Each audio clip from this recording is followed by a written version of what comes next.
आपने देखा होगा कि अजीब सी बात है,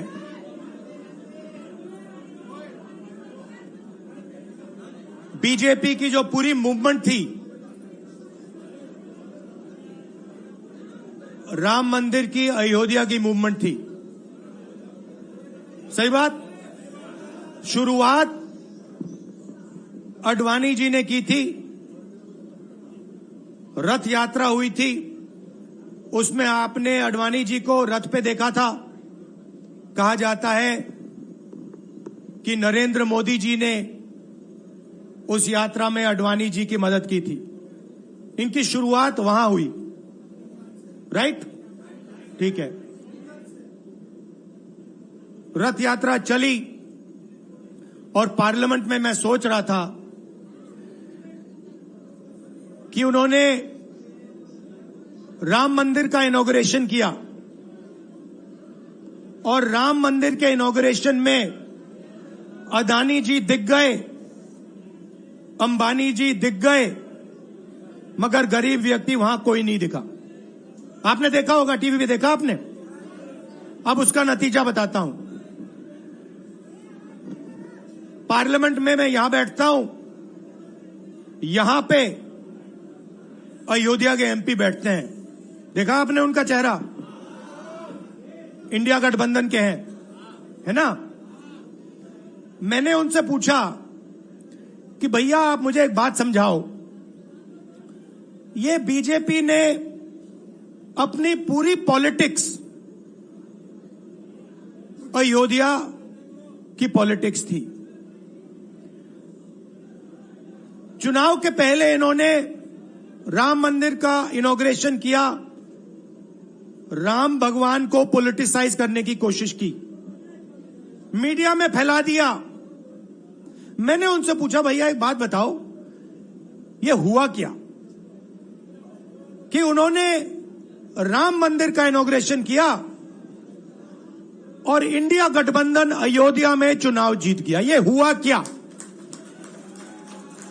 और मुझे जवाब उन्होंने दिया, मैं ये जवाब आपको देना चाहता हूं।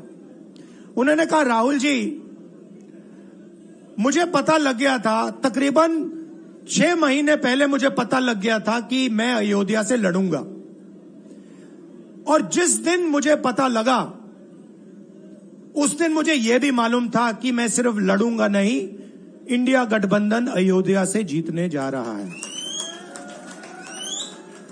मैंने कहा कि आपको कैसे मालूम? पूरी देश में, मीडिया में, सब जगह राम मंदिर का इनॉग्रेशन हुआ, तो आपको कैसे मालूम? उन्होंने कहा कि राहुल जी, जब मैं अयोध्या में लोगों से बात करता था तो मुझे अयोध्या के लोग सिर्फ 2-3 चीजें कहते थे। पहली बात कहते थे कि अयोध्या में मंदिर बनाने के लिए, क्लीन अप करने के लिए बहुत सारे लोगों से जमीन ली गई, बहुत सारे लोगों की दुकानें, घर तोड़े गए, और आज तक जिन लोगों के घर छीने गए, तोड़े गए, दुकानें तोड़ी गई, आज तक उनको नरेंद्र मोदी जी ने कॉम्पनसेशन नहीं दिया। पहली बात, जहां भी वो जाता था लोग उनसे कहते थे हमारी जमीन छीनी गई, सरकार ने हमें मुआवजा नहीं दिया। दूसरी बात, अयोध्या का इंटरनेशनल एयरपोर्ट बना, बड़ा एयरपोर्ट, जमीन किसकी गई? अयोध्या के किसानों की जमीन गई। आज तक उनको सही मुआवजा नहीं मिला। और तीसरी बात इन्होंने बताई मुझे, तीसरी बात, राहुल जी, अयोध्या की जनता को बहुत गुस्सा आया जब उन्होंने देखा कि राम मंदिर के इनॉग्रेशन में अयोध्या का एक भी व्यक्ति नहीं था। यह कारण थे। मगर मैं आपको यह कहानी क्यों बता रहा हूं?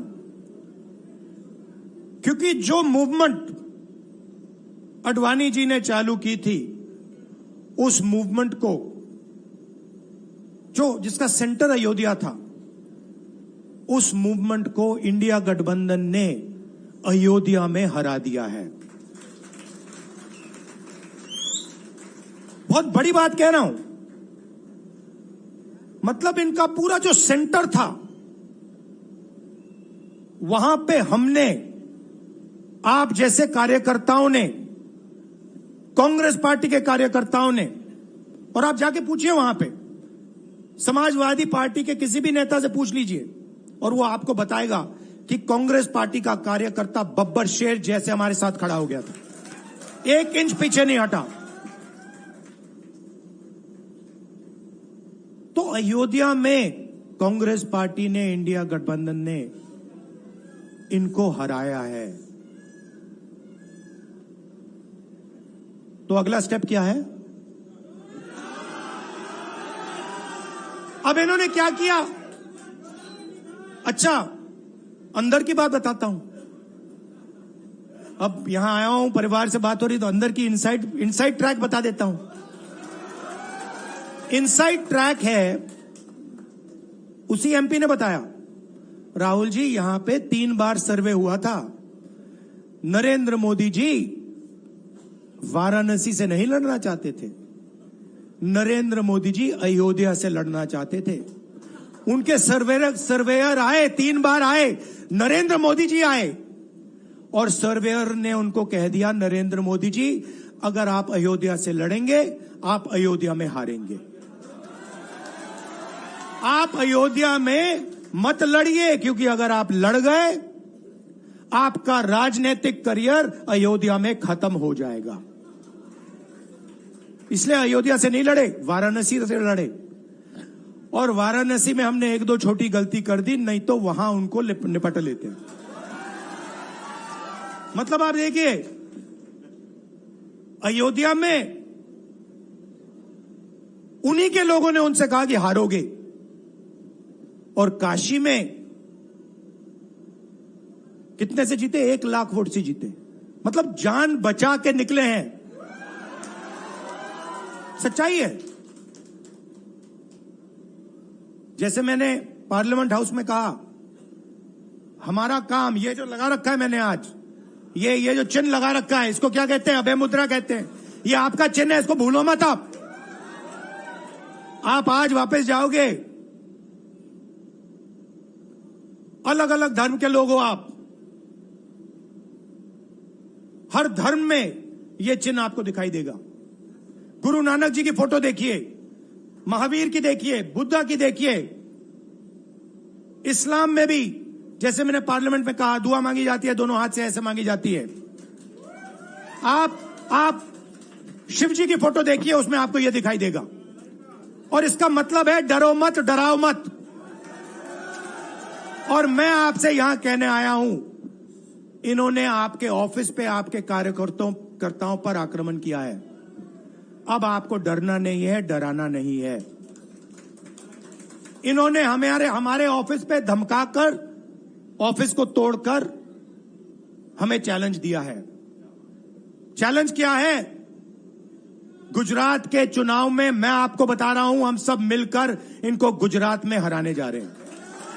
जो हमने कहा, और लिख के ले लो, कांग्रेस पार्टी की जो आत्मा है वो गुजरात के चुनाव में लड़ेगी, और नरेंद्र मोदी और बीजेपी को गुजरात में, जैसे हमने अयोध्या में हराया है, वैसे ही हम गुजरात में इनको हराने जा रहे हैं। कौन हराएगा? हमारे लीडर हराएंगे, हमारे बब्बर शेर टाइगर हराएंगे। आप देख रहे हो, मैं बता रहा हूं आपको, देखो 50% आप में से लोग, 50% आप क्या सोच सकते थे? मैं आपको पूछता हूं, आप क्या सोच सकते थे? चुनाव से पहले आप सोच सकते थे कि अयोध्या में बीजेपी हारेगी? ना। आप सोच सकते थे कि नरेंद्र मोदी से जान बचा के निकलेगा? मतलब मार्जिन ऐसे तुक्के से निकलेगा, सोच सकते थे? मैं आपको बता रहा हूं, जैसे ये अयोध्या में हारे वैसे यहां पे हारने जा रहे हैं।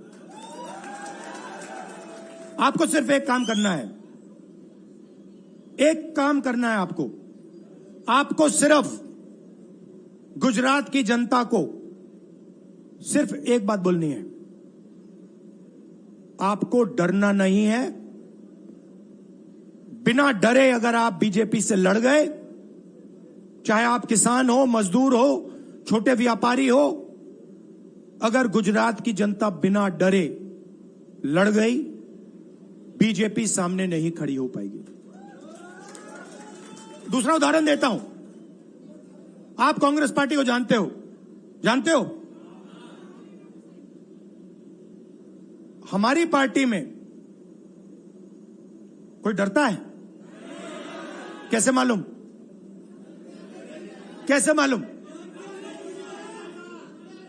हमारी पार्टी में दिल से बात कर देते हैं। बड़ा सा बड़ा हो, राहुल गांधी हो, हमारे पार्टी के लोग कहते हैं राहुल गांधी, मुझसे कहते हैं, मेरे कमरे में आके कहते हैं, राहुल जी ये जो आपने किया हमें अच्छा नहीं लगा। कहते हैं, मैं बता रहा हूं आपको, और मैं कहता हूं आपने सही बोला, इस बार मैंने ऐसे नहीं करना था, जो आप बोल रहे हो वैसे करना था। हम डरते नहीं है, ना हमारे कार्यकर्ता हमें बोलने से डरते हैं, ना हम अपनी कार्यकर्ता की बात सुनने से डरते हैं, ना हमारा कार्यकर्ता हमसे डरता है। अब देखिए, मैं आपको रियलिटी बता रहा हूं, बीजेपी में नरेंद्र मोदी बैठे हैं, उनकी पूरी टीम बैठी है उनके सामने। मैं आपको इंटरनल बात बता रहा हूं, उनमें से कोई नरेंद्र मोदी को नहीं चाहता, मगर कोई नहीं चाहता, मतलब पूरी लीडरशिप टीम देख लो आगे बैठी है। मैं बता रहा हूं आपको, अंदर की बात बता रहा हूं, इनसाइड ट्रैक दे रहा हूं, कोई नहीं चाहता, मगर दम नहीं है, डरते हैं।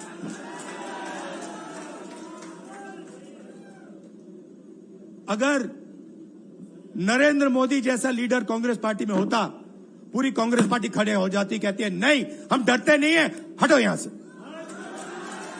मगर उनकी पार्टी में दम ही नहीं है, उनके कार्यकर्ताओं में दम नहीं है। आप देखो ना, एक आदमी खड़ा वहां पे, सबकी हवा निकल गई, मतलब कार्यकर्ताओं की हवा निकल गई, आरएसएस की हवा निकल गई, सारे लीडर्स की हवा निकल गई। सच बोल रहा हूं ना।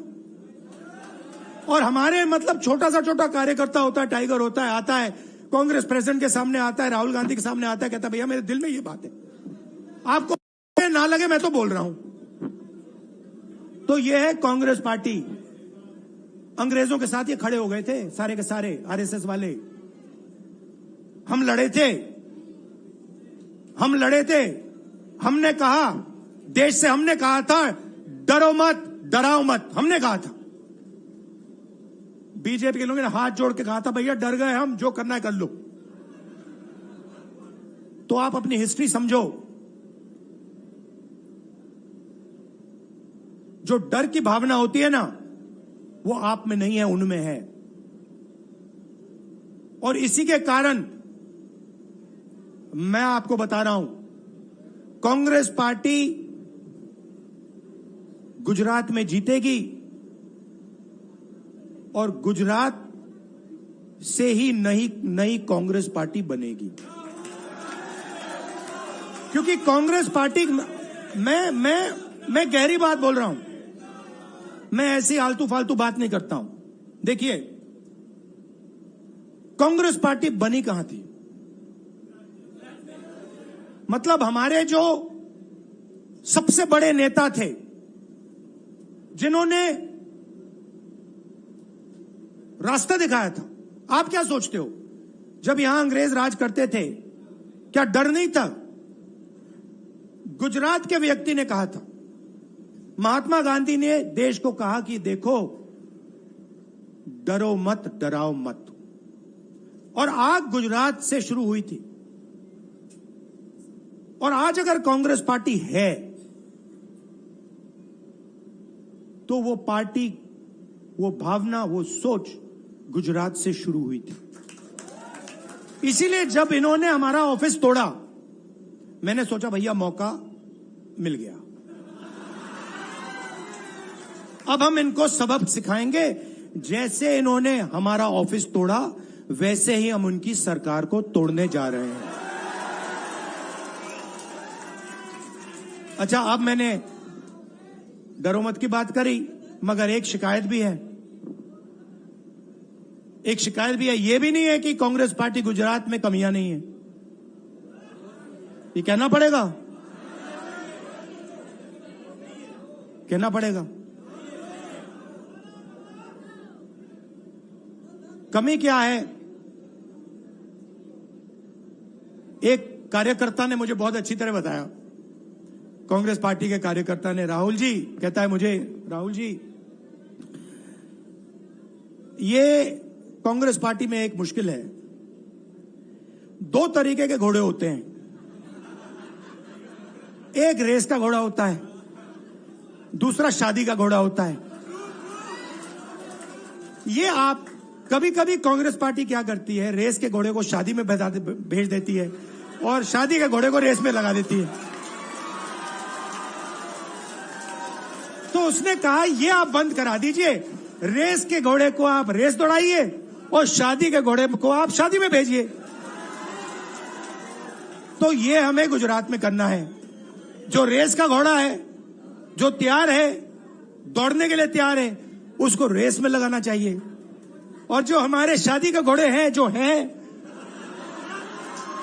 वो हैं, उनको हमें शादी में बारात में नचा देना चाहिए। तो अब मेरा कहना है कि यह काम सीरियसली करना है। हम पिछले चुनाव में, आप भी जानते हो, मैं भी जानता हूं कि हम बीजेपी से पिछले चुनाव में नहीं लड़े थे, ठीक से नहीं लड़े थे। उससे पहले चुनाव में 2017 में हम 3 महीने कह लो, 4 महीने कह लो, 4 महीने 3 महीने हम लड़े और नतीजा आपने देखा।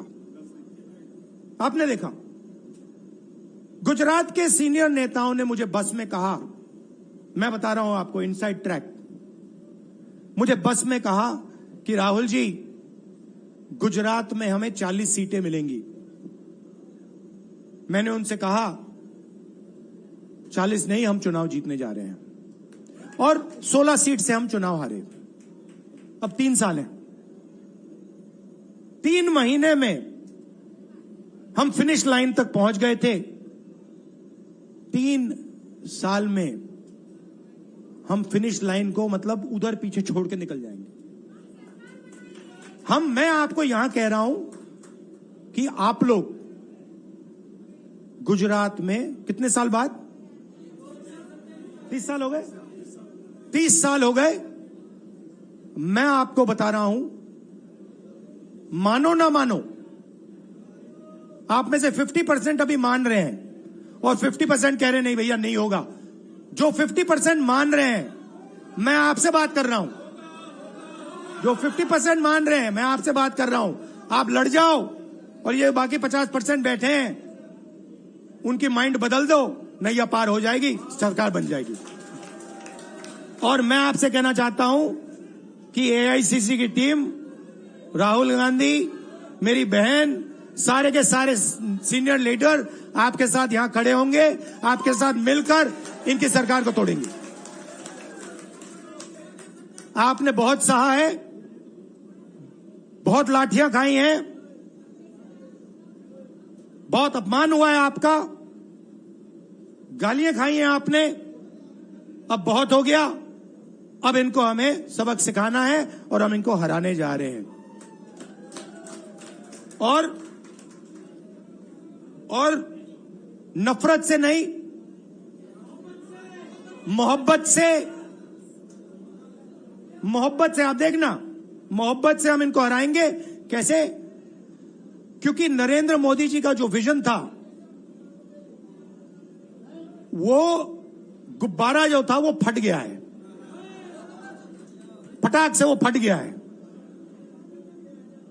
आप सोचिए, पार्लियामेंट हाउस में नरेंद्र मोदी वहां बैठे, मैं यहां, और मैंने प्रधानमंत्री जी उनके सामने कहा कि नरेंद्र मोदी जी, आप एक व्यक्ति भी नहीं कह सकता हूं, पता नहीं आप क्या हैं, क्योंकि आपने ही कहा कि मैं नॉन बायोलॉजिकल हूं, मैं बायोलॉजिकल नहीं हूं, और मेरा सीधा डायरेक्ट कनेक्शन है ईश्वर से। अरे भैया, आपका डायरेक्ट कनेक्शन है ईश्वर से, तो अयोध्या कैसे हार गए? कैसे हार गए? तो हमारे प्रधानमंत्री सोचते हैं कि बाकी सब लोग बायोलॉजिकल, गुजरात की जनता बायोलॉजिकल, गांधी जी बायोलॉजिकल, हिंदुस्तान के किसान मजदूर सब लोग बायोलॉजिकल, और Narendra Modi non biological. Speaker sir ने मुझे कहा, ऐसे मत बोलिए। मैंने कहा, मैं थोड़ी बोल रहा हूं,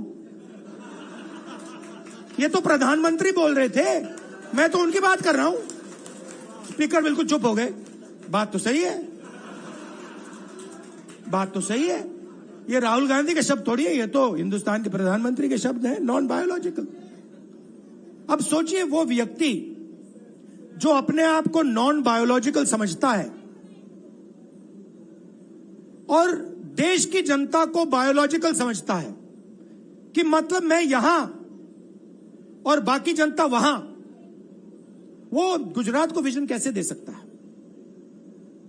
जो किसानों का दर्द नहीं समझ सकता, मजदूरों का दर्द नहीं समझ सकता, डायमंड इंडस्ट्री में जो काम करते हैं उनका दर्द नहीं समझ सकता, नॉन बायोलॉजिकल व्यक्ति वो गुजरात को कैसे रास्ता दिखा सकता है? नहीं दिखा सकता।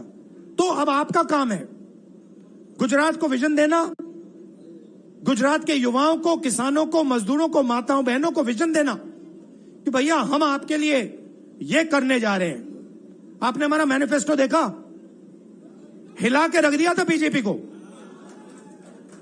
आपने देखा? वैसा मैनिफेस्टो बनाना है गुजरात के लिए। गुजरात की जनता से मिलकर 1 लाख लोगों ने हमारा मैनिफेस्टो बनाया था। वैसे ही हम गुजरात में लाखों लोगों से पूछकर अपना मैनिफेस्टो बनाएंगे, गुजरात को विजन देंगे, और फिर चुनाव पूरा दम लगा के लड़ेंगे, और यहां इनकी जो सरकार है उसको तोड़ के हटप्परे कर देंगे। आप सबका दिल से धन्यवाद। आखिरी बात मैं कहना चाहता हूं, यहां जगन्नाथ यात्रा हो रही है, आप सबको, और जो यात्रा में भाग लेंगे, आप सबको शुभकामनाएं देना चाहता हूं, और दिल से प्यार देना चाहता हूं। आप सबका दिल से धन्यवाद। नमस्कार, जय हिंद।